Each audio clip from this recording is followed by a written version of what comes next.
Hi guys, welcome back to Snakes and Adders Reptile Advice. Today we're going to cover something weird, something odd that we don't normally cover, or it would be hard to cover because it's hard to quantify, it's hard to put your finger on what it is. It's a quality that we look for in beginner snakes, and you know, if we're giving you temperatures, we're giving you humidity levels, we're giving you specifics, that's easy. But when we're trying to talk about a quality, that's somewhat more difficult. And for me and Paul, it is the single most important quality a beginner snake has, and that is hardiness. Hardiness is the ability to take a licking and keep on ticking, and keep feeding, and not fall ill, and not develop any of the problems associated with erroneous temperatures and erroneous husbandry techniques. So in a previous video on the advice guides, I think it was called Totally Tropical Taste, we mentioned something called bandwidth, and it's something that we've had to sort of bend to our will, to our meaning, so that it works. But hopefully you'll bear with me and you'll understand. Obviously we've got the centre line, the equator, Tropic of Cancer, Tropic of Capricorn. This is the Earth, by the way, it's not the Death Star. These animals that occur at the equator we call equatorial. If they're from within the tropics, guess what? They're tropical or subtropical. And if they're north or south of these lines of the tropics, we call them temperate. You can see on this diagram here that we've got the three sets of arrows that represent the daytime high to nighttime low. What the diagram is not showing is that tropical and temperate snakes are hotter than the equatorial snakes, merely that the bandwidth between daytime high and nighttime low is far wider, and widest of all for the temperate species.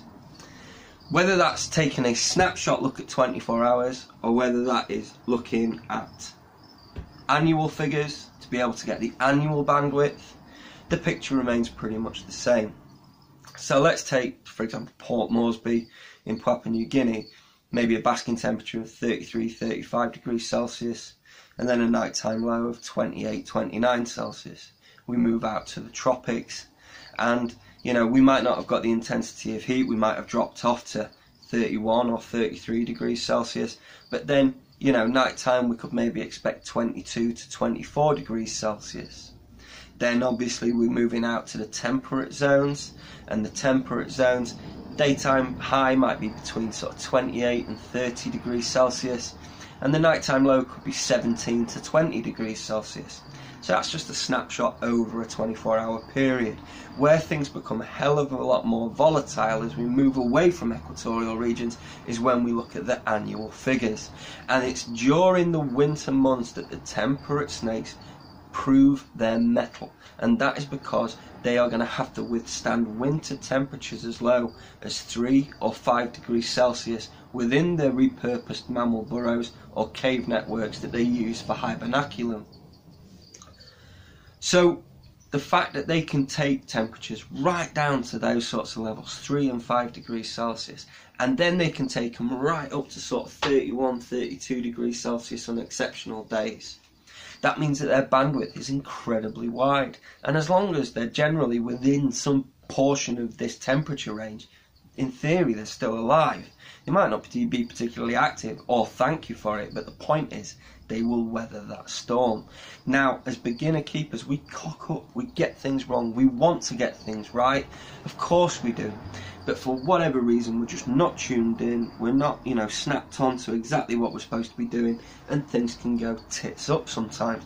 And this is why we recommend the truly hardy species predominantly over anything else. We're not bothered whether it's pretty, we're not bothered whether, you know, it's too small, I want one that's chunkier, I want this, I want. You want a snake that is hardy, that will weather your cock-ups, because you need to learn. The intermediate and advanced keepers are off doing their thing, learning nuance and learning all these minutiae and keeping of these individual species and the parameters that they need to keep their species at as they start moving towards the equatorial species, and the stuff that people covet the most, emerald tree boas, green tree pythons, emerald tree monitors and such like. You need a far greater level of control and a greater level of understanding of those species requirements, the specific nuts and bolts of how to keep that species. When it comes to beginner stuff, because we're going to keep the temperate, hardy species, or at least we're going to try and recommend them to you, because disturbingly over 12-14 years there's been this genetics boom with the ball python or royal python, and they've been kept to the exception of everything else, and it has definitely come at the detriment of the diversity that we have available for beginner snakes within the hobby. And 25 years ago when I was starting out, or even 40 years ago when Paul was starting out, the diversity available was insane, and there's loads of things that are slowly beginning to disappear or that are creeping up in value because people just aren't working with them often enough. And it's such a crying shame, because these snakes are essentially bomb proof, and they will provide you with a rewarding snake to keep, and you know, just wonderful species to work with. So we know if we need a wider bandwidth, that's what we're going to look for. What's the worst that could happen with these tropical and equatorial snakes if things start going wrong? So on this second diagram, you can see that we've got a red line running across, that's our daytime high, and then our nighttime low, the lower blue line. And at the beginning of the first week, we've got things pretty much under control. We're trying to work out our thermostats and get the temperatures right. But then eventually we start to see aberrant daytime high values, so here, climbing past where they're supposed to be. So what are the consequences of not taking action with the more delicate species if this was to continue over a period of time? Bad shed cycles, also known as echidisis, dehydration from being too warm, constipation, the drying out of the fecal material and urates within the tract, making them bung up and not being able to go to the toilet, regurgitation, sometimes there's a knock-on effect from the constipation or the fact that they're just uncomfy and they're too hot and they decide to spew their mouse or rat back up. Glorious. The smell is something I cannot describe. Heat exhaustion, thermal burns, which, you know, particularly with people that don't use the thermostats and use things like the under tank heaters, belly burns are relatively commonplace. Refusal of food, which is obviously as a consequence of the airiness temperatures. Hyperactivity, we can't get comfy, we're too hot, and we're just going to explode around the tank rapidly trying to find somewhere to cool down, and we've just got an overabundance of energy from heat. And in extreme circumstances, death. Obviously a combination of all the above, maybe apart from death, because once they're dead, that's it. So we regain control. We managed to get things back within normal parameters, but now our daytime high is behaving fine, but our nighttime low, for whatever reason, we're dropping off too far below our recommended low value. What are the consequences for the more delicate species? Upper respiratory infection, which is essentially a cold. It may require antibiotics. You may be able to do it with basic manipulation of temperatures and humidity levels. A lower respiratory infection, now this is serious, we're getting onto pneumonias now, and that's where there's antibiotics in the works, and it can be a bugger to shift. And boas and pythons, once they've got lower respiratory, it's bad news. You need to really get on it and get your husbandry right straight away. Refusal of food, regurgitation, hypoactivity, obviously the opposite of hyperactivity, and in extreme cases, death. So that's what we're looking at. They are the consequences of bravado or arrogance, wanting to take on a species that is delicate.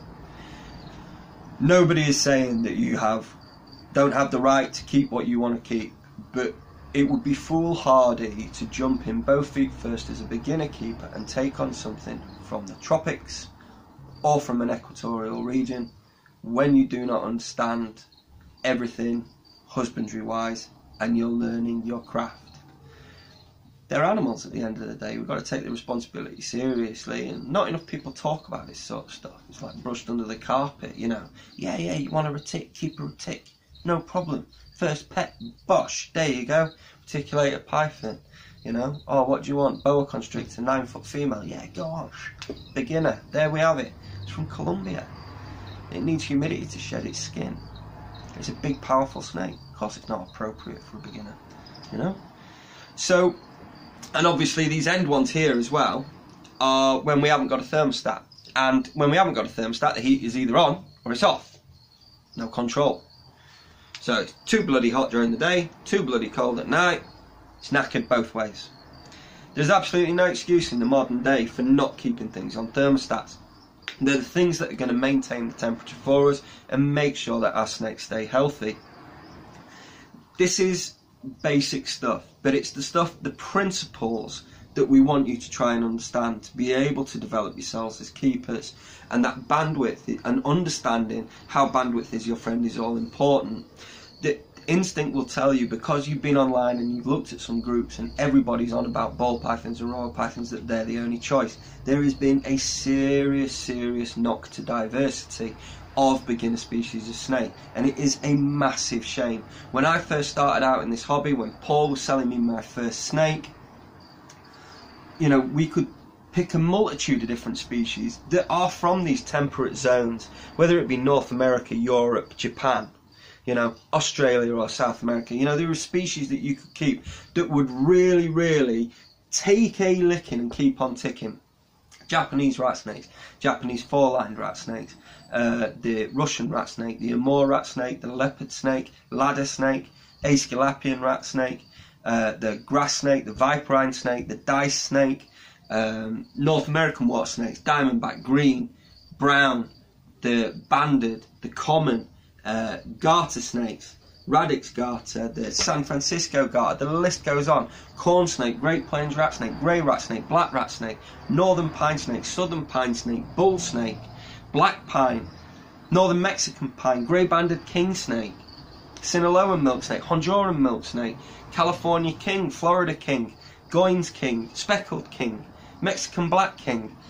The list, honestly, the potential species that you could keep, and everybody just seems to forego and go straight for a royal python from within the tropics, renowned for the RI if we don't get the temperature right. It's got fasting problems where it goes off its food for 4 or 5 months at a time, when you could be keeping something that is bomb proof, that not everybody keeps, and that, you know, realistically, if we're not careful, is going to disappear from the hobby.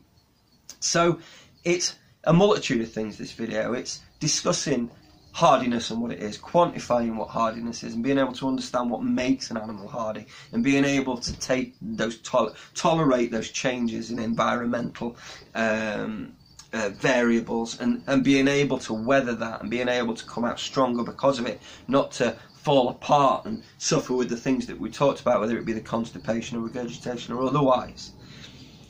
There's lots to consider when you're thinking about your first pet, and I would plead with you to do your research as a beginner and go for something left field, something that isn't hard to keep. Tameness and temperament is a variable or a quality that you can improve with human interaction. You cannot improve hardiness through human interaction. Hardiness is either there or it is not, and it has to be the building blocks at the beginning of our choices about what species it is that we're going to take on keeping and take responsibility for. As a beginner, let's not be foolhardy, and let's make sure that we just keep something that is hardy. I hope you enjoyed that, guys. We'll be back again soon with another educational video from Snakes and Adders. Me and Paul. Peace.